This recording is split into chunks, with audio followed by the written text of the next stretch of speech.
What's going on, y'all? Machiavelli Mills TV, man. And I know y'all was wondering where the hell is Mac at? Where he been at, man? And look, don't trip on me, don't snap, I can explain. My best friend since I was 5 years old, my kindergarten best friend came into town all the way from North Carolina to Chicago to come kick it with me. So we was having us a good little time. I wasn't even making the videos I was supposed to be making because I'm out kicking it with him and so on and so forth. But nonetheless, I'm back like I never left, right? And let's talk about this game 4 between the Los Angeles Lakers and the Miami Heat. The Lakers won this game by a score of 102-96. And y'all know me, I'm never going to get on here in front like it was a pretty win, even though I'm repping the Lakers because of my boy LeBron. I'm never going to come on here and act like the Lakers just absolutely killed and crushed the Miami Heat. This was a real grinded out game. No lie. If the Lakers had one in this finals, this was a grinded out game for real. And they really had to get it out the mud to secure this win.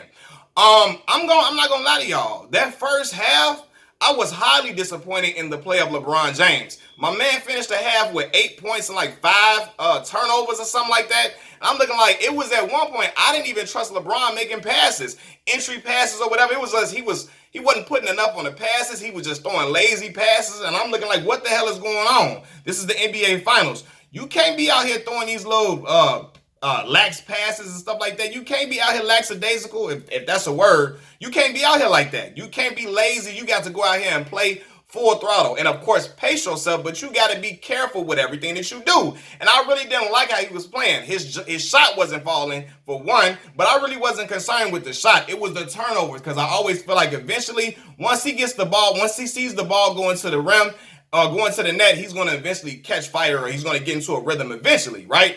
Anthony Davis, same thing. I was disappointed in AD because he wasn't even calling for the ball in the paint. And I'm looking like, bro, what are you doing? Like, if you don't dominate these dudes, man, they can't mess with you. We cannot have another game where Anthony Davis is outdueled by Kelly Olynyk. I'm sorry, I'm no disrespect to Kelly Olynyk, but y'all know on God's green, ain't no place on God's green earth that Kelly Olynyk is in the same stratosphere as Anthony Davis. It's just, without question, he don't belong in the same sentence with Anthony Davis. So I'm looking like that stuff that happened in Game 3, it better not happen again, brother. It cannot happen again. But AD came alive as well. And I don't know what, set it off or what flicked the switch on. I don't know if they got a Starbucks. I know they got a Starbucks in the bubble. I'm sure they got a Starbucks in the bubble. I don't know if LeBron made a stop by the Starbucks and got him a caramel frap and drunk it a little bit or whatever, got him some Folgers and woke him up. But in the second half, in the third quarter, he went on a run and he got really, really hot, especially after he hit that deep three. And it was one of them threes when he pulled up. I'm like, no. And they hit. I'm like, okay, cool. After it went in, right? But after he saw that go in, he started to catch a little rhythm. He started to knock down another three, started to knock down some jump shots, started getting assertive going to the basket. And I'm looking like that's the way LeBron James has to play in order for this team to have a chance to win and get this championship, right? Because before that, before LeBron caught fire, the only person I really felt comfortable with running the point and playing, getting the offense going was Rajon Rondo. And Rondo only finished the game with 2 points and shot 1 for 7. But he was getting guys high percentage shots. As I always say, he is the point guard on the court. He is the quarterback of the team. He was getting guys shots in spots where he knows they can knock him down. He was back tapping out rebounds and all of that. I'm looking like, man, Rondo out here playing out his damn mind. And I don't care what nobody says, the box score is not going to tell it. But Rajon Rondo has been absolutely huge for the LA Lakers this whole postseason. I'm telling y'all, it was games they were going to lose without him. A ton of games they would have lost without him. But he has helped propel them, especially with that second unit, to where LeBron don't have to run the offense. He don't have to worry about getting other people involved and also find ways for him to score. LeBron can play off the ball with Rondo's on the court, and when he goes to the bench, he has a guy on his team that he feels comfortable with getting other guys involved and getting them high percentage shots because he has a high IQ, right? So look, let's talk about the final numbers. LeBron had 28, 8, and 12. AD had 22, 4, and 9. And defensively, after Jimmy Butler got that hot start, I loved how LeBron and Anthony Davis played defense on Jimmy Butler, man. They forced Jimmy Butler to settle and really pass the ball off to his other teammates, guys that have never been in that moment before. And I know Jimmy, this is his first time in the finals. He ain't never really led a team. He ain't never led a team this far at all either. But when you are the claimed superstar, and I told y'all he's not a superstar. Jimmy Butler is an all-star. But if you are the man on the team, like everybody says you are, Even if the trees are standing in your way, the trees of Anthony Davis and Dwight Howard or LeBron James, you got to figure out a way to get around them, use a hesitation move or something to get around them and finish and get a big bucket. And I always said this. Why I told y'all Jimmy Butler is not a superstar. Y'all came on my page the last game he had when he had that 40-point triple-double. Y'all came on my channel trying to say, oh, what now? Like basically saying like, oh, I was wrong because he had a 40-point triple-double. My man had a career-high game. Just because you have a career-high game does not mean you're just a superstar now. It does not mean that. Jimmy struggles to shoot over taller defenders. If you don't jump in the air and foul him, he's going to struggle to score. He struggles to get baskets in timely minutes at times when his team really needs it. He struggles because he doesn't have this huge offensive arsenal that everybody thinks he has. He really doesn't have a huge offensive package. He can hit some shots and get hot and get streaky, but he doesn't have a big offensive package where he can dig into the toolbox and just find other ways to score. That's what a superstar is. A guy that can dig into his toolbox and find other ways to score when his team really needs him to score. Tonight, you saw AD and them locking him up and shutting him down to where he had to pass off to Duncan Robinson, to Tyler Hero, to Jay Crowder. Them guys they not called for that moment. They're not. And unfortunately, I don't believe Jimmy Butler is called for that moment either. And y'all saw it last night. I know everybody kind of got ahead of themselves after that 40-point triple-double. Y'all wanted to tell me he was just this superstar that I didn't know about and I'm tripping on him.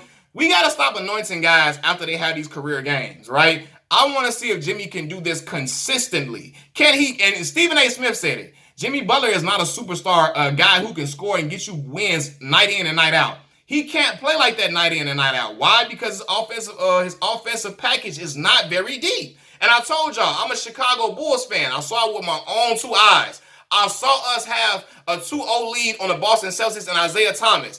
And we lost 4 games in a row with Jimmy Butler at the helm alongside an older Dwayne Wade. And yes, I know Rajon Rondo got hurt. But I'm sorry, fam. If Jimmy, like y'all say he is, he would have not let us lose 4 games in a damn row. I saw that. I'm like, man, Jimmy package ain't that nice like y'all think it is.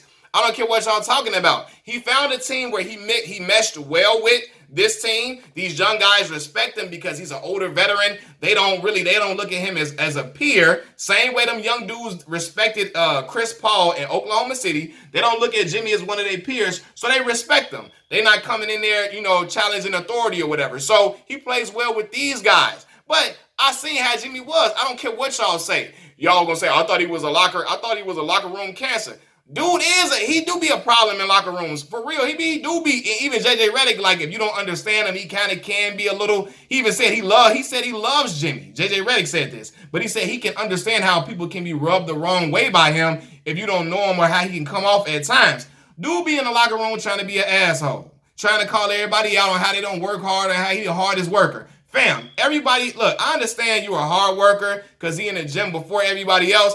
But a lot of that is because Jimmy got to be in the gym before everybody else. Some dudes really just got it like that, and some dudes have to work for it. Jimmy is a guy that had to work for his game to develop and work. Some guys naturally got it. But when he called them young boys out on the Bulls team, that was some bullshit. I'm looking like, how the hell? No pun intended. But that was some bullshit for real. He called out them young boys in the media and all that. And Rondo checked him like, but what is you doing, man? Y'all the veterans. Y'all supposed to be leading these dudes. What is you on? But okay, look. All right, Jimmy Butler had a great game last game, but I'm telling y'all, last night is really who Jimmy Butler is. He is a Robin. I don't even think he's a third option to me. Truthfully, can he be the second? Okay, he possibly can be a second option on the championship team.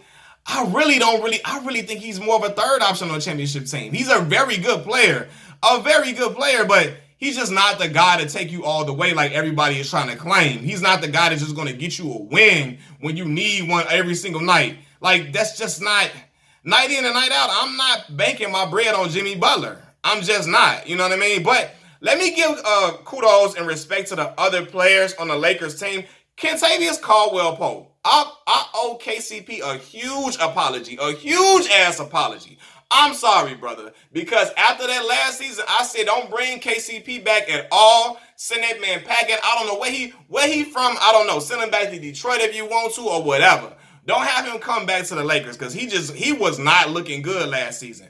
This season, KCP been so crucial for this Lakers team, especially at times where Danny Green been abysmal. Danny Green been missing in action a lot of times. Missing horribly, just not hitting anything. Couldn't shoot a ball in the ocean at times. KCP been coming up huge, knocking out like that corner three he hit in that fourth quarter. God damn it, to stretch out that lead. If they needed that more than they ever needed anything, and he stepped up, man. KCP been balling, and I gotta give that brother his respect. 15 points, 5 assists, 3 rebounds, even attacking the rim fearlessly. Like he's a big or something, like he LeBron size. I'm like, damn, man, KCP out here hooping, man. Danny Green had 10, knocked down a couple of threes. He had some good shots, but I'm like, man, I want him to really knock these shots. Look, they up 3-1, so it is what it is. But it was times I'm like, Danny gotta come hot. Like, because let's be real. If this was a series against the Brooklyn Nets, against maybe the Boston Celtics, man, Danny Green was going to have to hit these shots for real that he been missing. He was going to have to knock a lot of these shots down. Come on now. But, yeah, man, in my opinion, I got to shout out the young boys on the Heat, but Tyler Hero wasn't making that ugly face last night. He wasn't doing all this and all that, lad. No, brother. And Tyler Hero can play. He had 21 points, 7 rebounds, 3 assists. He can hoop, man. He can hoop. But the Miami Heat need a superstar to close games for them and close out, to try to help them stay in series against perennial all-stars like Anthony Davis and LeBron James. He needs those type of guys. He can't have a guy that's just, Jimmy Butler can't be the best player on a championship winning team. He cannot and will not be the best player on a championship winning team. I don't care what the narrative is, because everybody love his blindside story. I know everybody love it. I know everybody love that he listens to Taylor Swift and country music and so on and so forth, all of that. Look, I know America loves, he works hard and he brings his hard hat and lunch pail every game. Hard hat and lunch pail don't beat sensational, transcendent talent. It just doesn't a lot of times. If the talent is out there playing for real and they're not scared, it's not going to work. They need a guy who is a superstar to come in. If they had a Kevin Durant or something on their team, they will be official.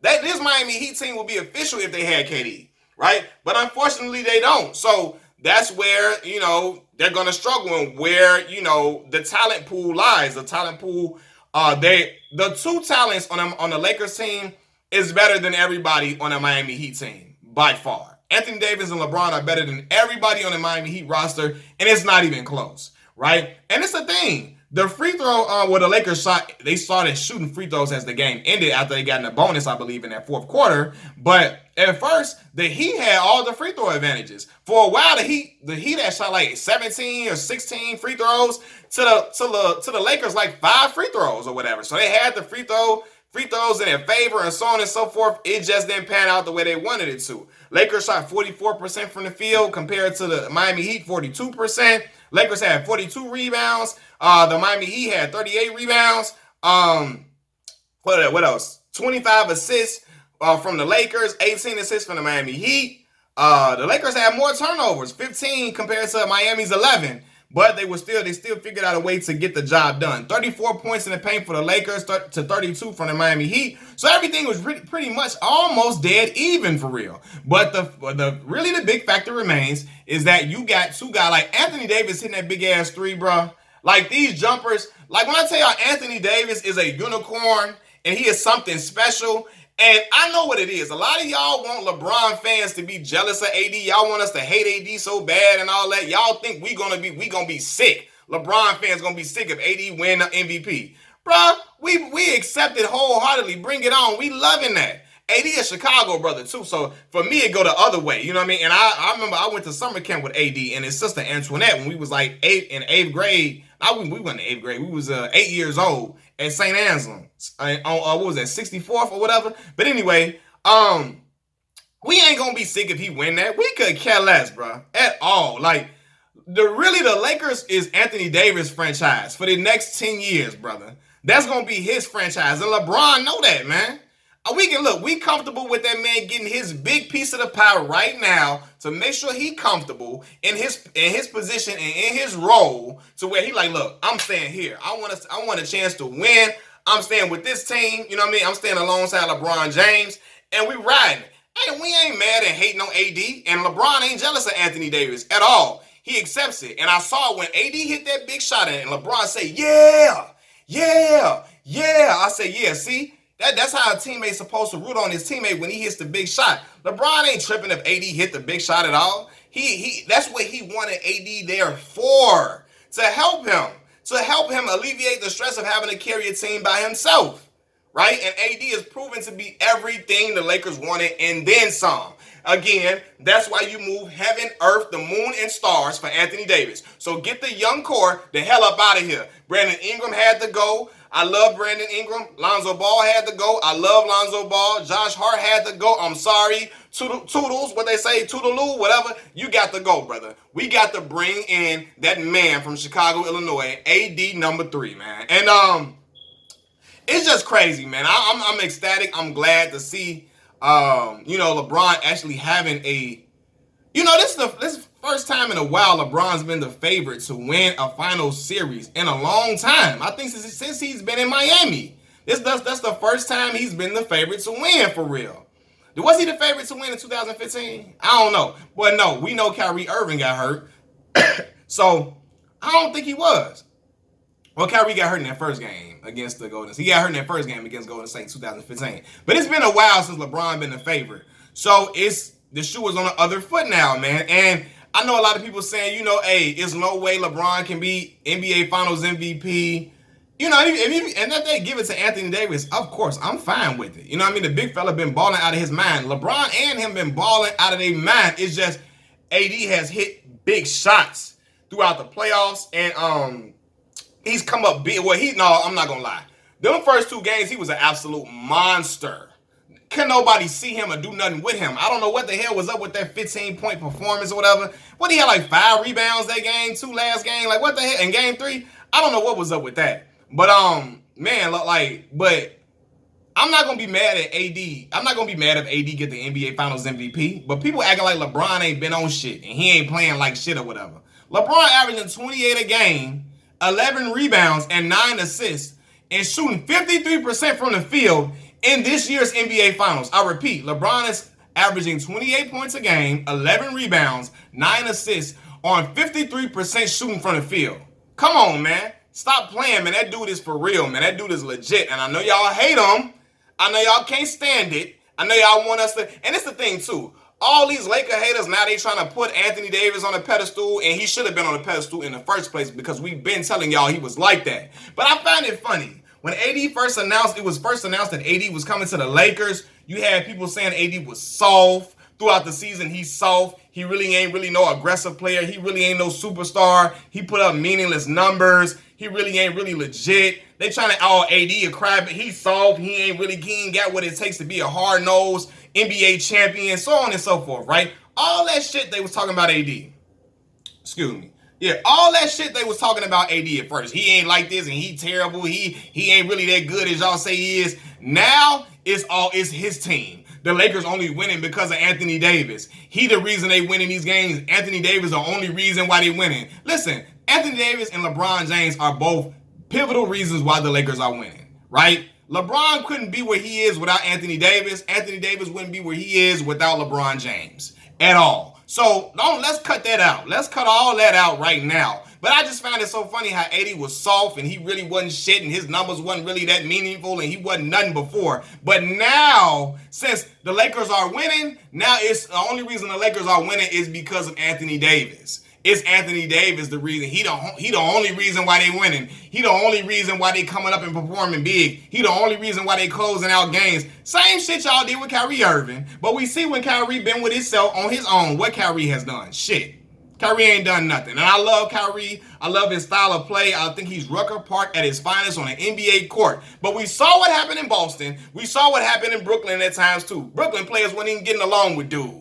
Spencer Dinwiddie out there balling while he was gone. You know what I mean? But they gonna do well next year. But I'm saying, it's just so funny how the tide turns when things are going LeBron James and the Lakers' way. When things are going in their favor. But nonetheless, man, the Lakers won this game 102-96. They up 3-1. They need to close out this next game in big fashion. Let's go, Bron. Let's go, AD. Peace.